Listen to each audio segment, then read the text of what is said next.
Muy buenas a todos. Hoy vamos a hacer un recorrido breve por la historia de la filosofía antigua. ¿Cuál es este recorrido? Como ya hemos explicado anteriormente, siglo VI, en Jonia, aparece la filosofía por unos autores que se llaman los presocráticos. Se llaman así porque son los filósofos que hay antes de Sócrates. Dentro de estos filósofos, ¿a quiénes queremos destacar? A dos, principalmente. Parménides y Heráclito. Parménides era un filósofo que básicamente tiene una proposición que es muy interesante por todo lo que supone después, ¿vale? Aunque de primeras puede parecer una tontería. Y la proposición es la siguiente. Lo que es, y lo que no es, no es. Y dices, bueno, pues eso es una chorrada, eso cualquiera lo sabe. Pero tiene unas implicaciones muy serias y las vamos a ver con la siguiente proposición que dice Heráclito. ¿Qué dice Heráclito? Muy sencillo, pues él llega un día, coge, se mete en un río y se baña ahí en el río. Coge, llega otro día, se vuelve a meter en el río y se vuelve a bañar. Pero se da cuenta de que cada vez que se baña en el río es distinto. Nunca se baña en la misma agua. Es decir, llega a decir la siguiente proposición. Panta re. Todo cambia. Entonces, ¿cómo podemos conjugar que lo que es y lo que no es con todo cambia? Imaginaos el siguiente ejemplo. Yo tengo una mesa, ¿vale? Y la mesa es decir, no puede dejar de ser. Sin embargo, si yo le prendo fuego a la mesa, lo que vemos es que cuando termina de arder lo que hay son cenizas o carbón. Entonces esa mesa ha dejado de ser. ¿Cómo compatibilizamos esta proposición de ser es y no ser no es con el hecho de que hay cosas que cambian? ¿Vale? Y aquí es donde está el problema.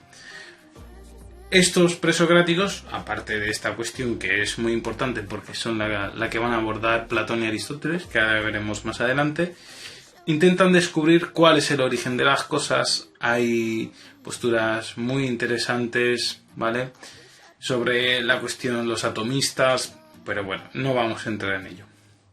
Después de estos presocráticos encontramos la época socrática en sí, que aparece con la aparición de un personaje muy destacado, que es básicamente Sócrates.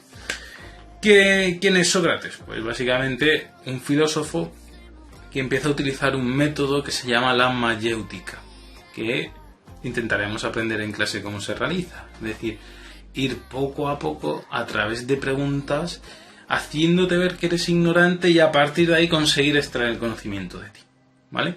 Sócrates se contrapone básicamente a los sofistas, ¿vale?, que tenían otra forma de conocer diferente, ni mejor ni peor, simplemente que podríamos decir que eran más escépticos, ¿vale? Tenían una corriente mucho más escéptica del conocimiento, mientras que Sócrates tenía unas pretensiones más universalistas. Una vez que tenemos este marco, vamos a ver los dos filósofos posiblemente más importantes de la antigüedad, incluso para algunos el más importante de la historia, y hablamos de Platón. ¿Platón qué va a hacer? Platón va a intentar básicamente hacer lo siguiente: responder ¿a qué? A la cuestión que había planteado anteriormente ¿quién? Parménides y Heráclito. Es decir, ¿cómo era posible que las cosas cambiasen? ¿Vale? Y para ello, el chico muy listo lo que va a hacer es crear dos mundos. Un mundo donde las cosas pueden cambiar y otro mundo donde las cosas no pueden cambiar.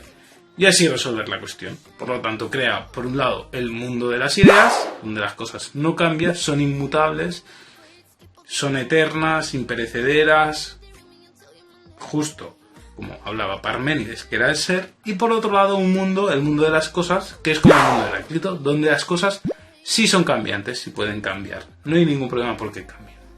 De esta manera consigue resolver este dilema. Platón no solo obviamente trata este tema, trata muchísimos más, como el tema de la belleza, de la política, la organización del Estado, la propia forma en la cual está estructurada el mundo o la explicación de la realidad. ¿Quién más tenemos? ¿O a quién más podemos ver? Pues el siguiente autor sería Aristóteles.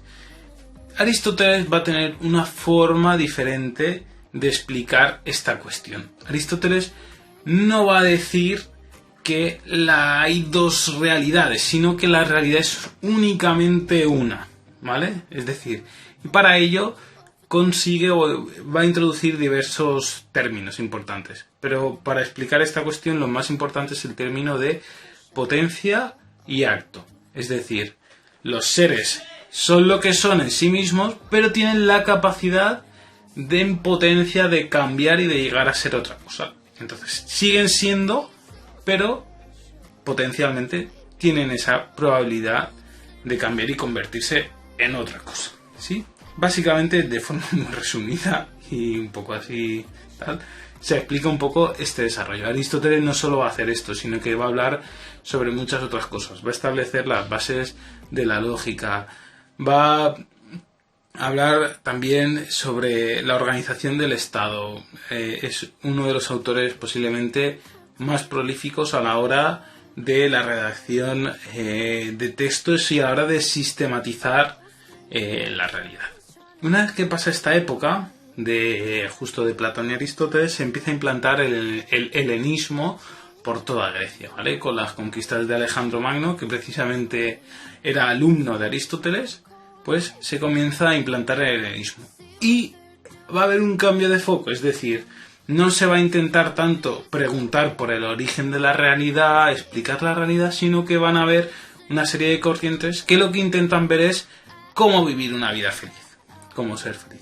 Y van a aparecer autores muy importantes, ¿vale? Y corrientes muy importantes como puede ser el estoicismo, el epicureísmo, ¿vale?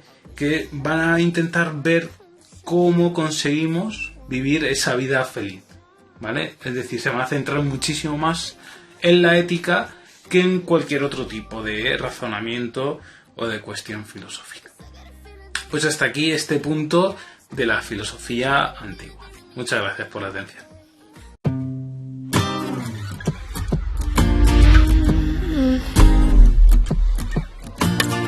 Wish I was above the center of attention.